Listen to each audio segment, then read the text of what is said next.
কেন্দ্রীয় মন্ত্রী রামদাস আঠাওয়ালের রিপাবলিক পার্টির ত্রিপুরা শাখা ধীরে ধীরে শক্তি বাড়ছে। সম্প্রতি রাজ্য থেকে এক প্রতিনিধি দল বিভিন্ন দাবি নিয়ে দিল্লি যায়। এই প্রতিনিধি দলের নেতৃত্বে ছিলেন রাজ্য শাখার সভাপতি সত্যজিৎ দাস এবং সহ সভাপতি অত্যন্ত দেববর্মা সহ অন্যান্য রাজ্য কমিটির আরও নেতা নেত্রীগণ। বুধবার তারা দিল্লি থেকে ফেরেন। আগরতলা এমবিবি বিমানবন্দরে সাংবাদিকদের জানান, বিভিন্ন দপ্তরের মন্ত্রীদের সঙ্গে কথা বলার সুযোগ হলেও স্বরাষ্ট্রমন্ত্রী অমিত শাহের সঙ্গে কথা বলার সুযোগ পাওয়া যায়নি। স্বরাষ্ট্রমন্ত্রীর উপদেষ্টা একে মিশ্রের সঙ্গে দলের দাবিগুলো নিয়ে কথা হয়েছে। তিনি আশ্বাস দিয়েছেন, শীঘ্রই স্বরাষ্ট্রমন্ত্রীর সঙ্গে সাক্ষাৎকারের সুযোগ করে দেবেন। আমাদের আগরতলা প্রেস ক্লাবে আমাদের সেমিনার হয়েছিল।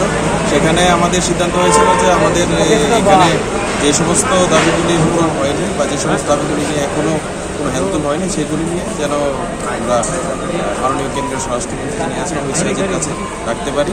তো সেই হিসাবে আমাদের অনন্ত দেববর্মা মহোদয়, তিনি স্টেট ওয়ার্কিং প্রেসিডেন্ট পার্টির, উনি সহ আমরা গেছিলাম দিল্লিতে এবং সেখানে বিভিন্ন দপ্তর মন্ত্রীদের সাথে কথা হয়েছে এবং সেই সময় অমিত শাহজির যিনি অ্যাডভাইজার আছেন, হোম মিনিস্ট্রি অ্যাডভাইজার আছেন একে মিশ্রাজি, উনি টাইম দিয়েছেন এবং দীর্ঘক্ষণ ধরে সেই বিষয়গুলি উনি শুনেছেন এবং বিষয়গুলি শুনে উনি আশ্বস্ত করেছেন সেই বিষয়গুলিতে উনি সঠিক পদক্ষেপ উনি নেবেন এবং কিছুদিনের মধ্যে আশা করছি এই বিষয়গুলি আমরা মাননীয় কেন্দ্রীয় স্বরাষ্ট্রমন্ত্রী অমিত শাহজির কাছে এগুলি রাখবো এবং একে মিশ্রাজির মাধ্যমে সেই বিষয়গুলি নিয়ে একটা আলোচনা চলছে।